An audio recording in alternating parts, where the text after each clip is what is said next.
Shri N Sreekumar, ഇതൊക്കെ ഇവിടെ ആവശ്യപ്പെടുന്നത് ഇത് കേൾക്കുവാനായിട്ട് ഇവിടെ മുന്നണികൾ ഉള്ളതിനാലാണ്.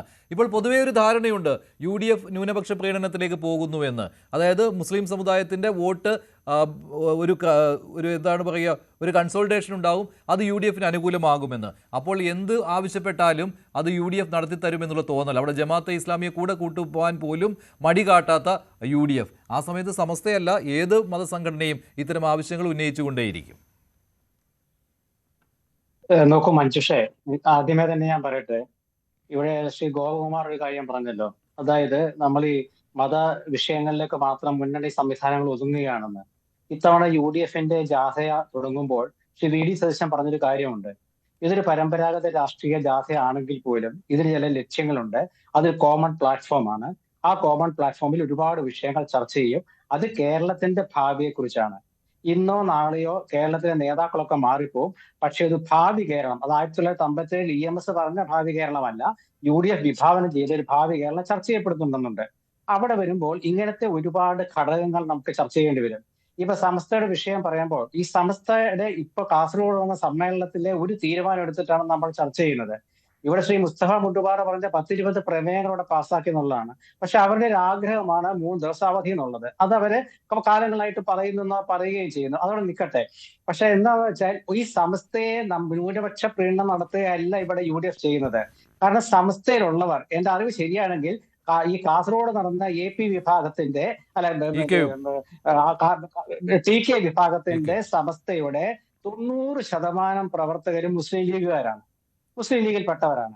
അപ്പൊ ആ മുസ്ലിം ലീഗിൽപ്പെട്ട ആളുകളുടെ ഒരു ആഗ്രഹം എന്ന് പറയുമ്പോൾ അത് ലീഗിന്റെ അഭിപ്രായമായിട്ട് നിങ്ങൾക്ക് വ്യാഖ്യാനിക്കാമല്ലോ വേണമെങ്കിൽ.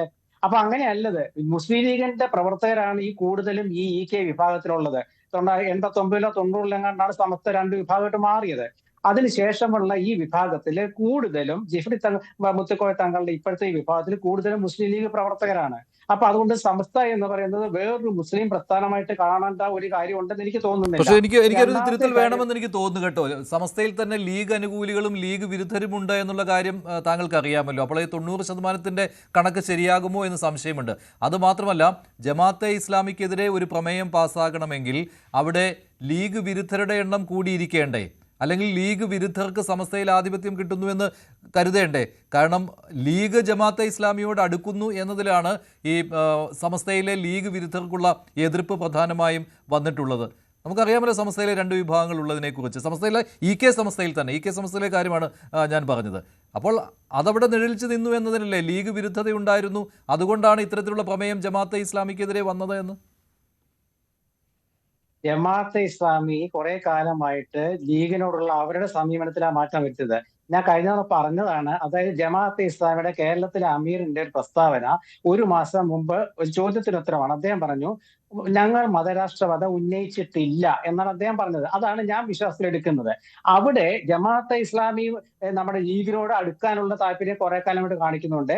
ലീഗ് ജമാഅത്തെ ഇസ്ലാമിയെ കുറിച്ച് 2 അഭിപ്രായക്കാരുണ്ട്. അതൊക്കെ ശരിയാ. ഞാൻ പറയുന്ന സമസ്ത EK വിഭാഗത്തിലെ കാര്യമാണ്. AP വിഭാഗത്തിൽ കൂടുതൽ CPM വിഭാഗത്തിൽ, അതെ ഞാൻ പറയുന്നത് അത് തന്നെയാണ് മഞ്ജുഷ, ഞാൻ പറഞ്ഞത് ശരിയാണ്. EK വിഭാഗത്തിലെ 90% പ്രവർത്തകരും മുസ്ലിം ലീഗ് പ്രവർത്തകരാണ്, അനുഭാവികളാണ്. അതുപോലെ തന്നെ AP വിഭാഗത്തിലെ ഏതാണ്ട് 10, 40, 50% പേര് CPM ഇടതുപക്ഷ അനുഭാവികളാണ്. ആ തർക്കമില്ലാത്ത വിഷയം. അങ്ങനെയാണെങ്കിൽ സമസ്ത ലീഗിനെ തിരുത്തുകയായിരുന്നു ഇവിടെ. സമസ്ത ലീഗിനെയും UDFനെയും തിരുത്തുകയായിരുന്നു ഈ പ്രമേയത്തിലൂടെ. ജമാഅത്തെ ഇസ്ലാമി ബന്ധം വേണ്ട, അവർ മതരാഷ്ട്രവാദികളാണെന്ന്. പക്ഷേ ജമാഅത്തെ ഇസ്ലാമിയുടെ അമീർ പറഞ്ഞ കാര്യമാണ് VD സതീശനും UDFും മുഖവിലേക്ക് എടുത്തിരിക്കുന്നത്. അങ്ങനെയല്ല എന്ന് സമസ്ത മുന്നറിയിപ്പ് നൽകുകയാണ്. അതോടൊപ്പമാണ് ഈ വിലപേശൽ തന്ത്രങ്ങളും അവർ പ്രയോഗിക്കുന്നത്.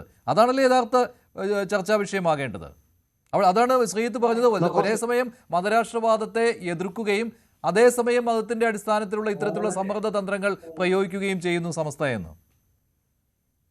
നോക്കൂ, നിങ്ങളുടേതായ അഭിപ്രായം പ്രകടിപ്പിക്കാൻ ആണെന്നുണ്ടെങ്കിൽ ഇത് പറഞ്ഞോളൂ. ഞാൻ പറയുന്നത് സമസ്തയുടെ കഴിഞ്ഞ കുറെ വർഷങ്ങളായിട്ടുള്ള അവരുടെ തീരുമാനം എടുത്ത് നോക്കുമ്പോൾ ഈ സമസ്തയിൽ തന്നെ ഒരു വിഭാഗത്തെ മാത്രം വിളിച്ച് മുഖ്യമന്ത്രി ചർച്ച നടത്തിയ ഒരു ഘട്ടം ഉണ്ടായിരുന്നു. ശ്രീ മുസ്തഫയ്ക്ക് അറിയാം ഒരു പക്ഷേത്. അപ്പൊ അങ്ങനത്തെ ഒരു ഘട്ടം പോലും നമുക്കിടയിൽ ഉണ്ടായിരുന്നു, ഒരു വിഭാഗത്തെ മാത്രം. മാത്രമല്ല, വഖഫ് ബോർഡിലെ നിയമനങ്ങൾ PSCക്ക് വിടണമെന്ന് മുസ്ലിം ലീഗാണ് നിയമസഭയിൽ ആവശ്യപ്പെട്ടത്. KPA മജീദാണ് തോന്നുന്ന പ്രമേയം അവതരിപ്പിച്ചത്. അത് ആ വിഷയത്തിൽ തീരുമാനം LDF എടുത്തു. അതായത് PSCക്ക് വിടണ്ടാൻ തീരുമാനിച്ചു. എന്നിട്ട് മുഖ്യമന്ത്രി എന്താ പറഞ്ഞതറിയാമോ? സമസ്ത പറഞ്ഞതുകൊണ്ട് വിടാണ്ടിരിക്കുന്നതാണ്. പറഞ്ഞത് ലീഗാ. അപ്പൊ ആ CPM രാഷ്ട്രീയം നിങ്ങളോട് ആലോചിക്കണം. അപ്പൊ അതുകൊണ്ടാണ് ഞാൻ പറഞ്ഞത്, സമസ്തയിലത്തെ ഭൂരിഭാഗം പേരും ഒരു മുസ്ലിം ലീഗ് അനുഭാവികളാണ്, UDF അനുഭാവികളാണ്. അപ്പൊ അതുകൊണ്ട് അവിടെ ഒരു സമ്മർദ്ദത്തിന്റെ പ്രശ്നം ഉദിക്കുന്നില്ല എന്നാണ് ഞാൻ പറഞ്ഞു വന്നത്. രണ്ടാമത്തെ കാര്യം എന്ന് വെച്ചാൽ UDF അധികാര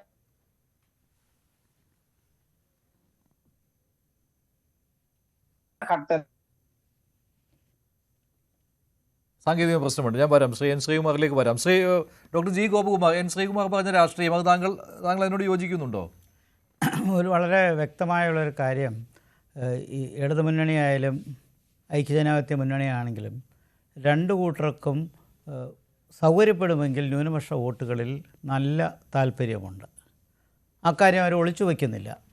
പക്ഷേ ലീഗ് തീർച്ചയായിട്ടും മുസ്ലിം കമ്മ്യൂണിറ്റിയിൽ ഏറ്റവും പ്രോമിനൻ്റായിട്ട് ഏറ്റവും കൂടുതൽ വോട്ട് സംഘടിപ്പിക്കുന്ന, അത് മാത്രമല്ല നീണ്ടകാലമായി പ്രവർത്തിക്കുന്ന ഒരു രാഷ്ട്രീയ പാർട്ടിയായി, ഒരു മിഡിൽ ലെവലിൽ ശക്തിയുള്ളൊരു പാർട്ടിയായി വളർന്നു വന്നത് നമ്മൾ കണ്ടതുമാണ്, സ്വാതന്ത്ര്യാനന്തരവും പിന്നീട് കേരളമുണ്ടായതിനു ശേഷവും. പക്ഷേ എന്നാലും ഇതിനകത്ത് വിള്ളലുകൾ ഉണ്ടാക്കാൻ ഇടതുമുന്നണിക്ക് കഴിയുന്നുണ്ടെന്നുള്ളതാണ് മനസ്സിലാക്കേണ്ടത്. പഴയ കാലത്ത് ഓൾ ഇന്ത്യ മുസ്ലിം ലീഗ് എന്ന് പറഞ്ഞൊരു പാർട്ടി ഉണ്ടായി, പിന്നീട് INL ഉണ്ടായി. ഞാനിതിനകത്ത് ഈ നേരത്തെ പറഞ്ഞ വൈരുദ്ധ്യങ്ങൾ പറഞ്ഞല്ലോ. ഇപ്പോൾ സമസ്തയ്ക്കകത്ത് ഭൂരിപക്ഷം ലീഗാണ്. ആ കണക്ക് നമുക്ക് എങ്ങനെ എടുക്കാൻ പറ്റും, അത് ശാസ്ത്രീയമായിട്ട് എങ്ങനെ സമർത്ഥിക്കാൻ പറ്റുമെന്ന് എനിക്കറിഞ്ഞുകൂടാ. അതേസമയം ഈ ലീഗിനകത്തുള്ള ലീഗ് വിരുദ്ധരായ ആൾക്കാരെ, ലീഗിനകത്തല്ല സമസ്തയ്ക്കകത്തുള്ള ലീഗ് വിരുദ്ധരായ ആൾക്കാരെ അട്രാക്ട് ചെയ്യാൻ ഇടതുമുന്നണി വേണ്ട രീതിയിലുള്ള പ്രവർത്തനങ്ങൾ ചെയ്യുന്നുണ്ട്. ഇത് മാത്രമല്ല, ഈ ഇന്നലത്തെ സമസ്തയുടെ യോഗത്തിൽ രണ്ട് കൂട്ടരും ഉണ്ടായിരുന്നല്ലോ. മുഖ്യമന്ത്രിയും ഉണ്ടായിരുന്നു, കോൺഗ്രസിന് UDFൻ്റെ പ്രതിനിധികളും ഉണ്ടായിരുന്നു, വി ഡി സതീശനുണ്ടായിരുന്നു. അപ്പോൾ അത് വളരെ വ്യക്തമാണ്, സന്ദേശം വളരെ വളരെ വ്യക്തമാണ്. അതുപോലെ ആ ചടങ്ങിൽ വെച്ച് മതരാഷ്ട്രവാദത്തിനെതിരെയുള്ള മുന്നറിയിപ്പ് മുഖ്യമന്ത്രി നൽകുകയും ചെയ്തു. അതെ. അപ്പോൾ ഇത് നമ്മളെ വാസ്തവത്തിൽ വല്ലാതെ കുഴക്കുകയാണ്. കാരണം ഇതിൽ ആരാണ് വർഗീയവാദി, ആരാണ് മതേതരവാദി? ഇതുകൊണ്ടാണ് ഞാൻ നേരത്തെ പറഞ്ഞത്, ഇതൊരു കോമ്പറ്റീറ്റീവ് കമ്മ്യൂണൽ മൈൻഡ് സെറ്റിലേക്ക് പോവുകയാണ്. അത് നേരത്തെ തന്നെ മന്ത്രിസഭ വരുമ്പോഴും ഭരണത്തിൽ സ്ഥാനങ്ങൾ കിട്ടുമ്പോഴും പദവികൾ കൊടുക്കുമ്പോഴും എല്ലാം ഇത് വീതിച്ചു കൊടുക്കുന്ന ഒരു രാഷ്ട്രീയം കേരളത്തിൽ നന്നായിട്ടുണ്ട്. ഇത് നന്നായിട്ടുള്ളപ്പോഴും കേരളം മതേതരമാണെന്ന് നമ്മൾ വാദിക്കുകയും ചെയ്യുന്നുണ്ട്. അപ്പോൾ ഞാൻ അതുകൊണ്ടാണ് നേരത്തെ ചൂണ്ടിക്കാണിച്ചത്, കാലക്രമേണ കേരളത്തിലെ പൊതുമണ്ഡലം ദുർബലമായി വരികയാണെന്നും ആ സ്ഥാനത്തേക്ക് ഇത്തരം രാഷ്ട്രീയം കടന്നു കയറുകയാണ്.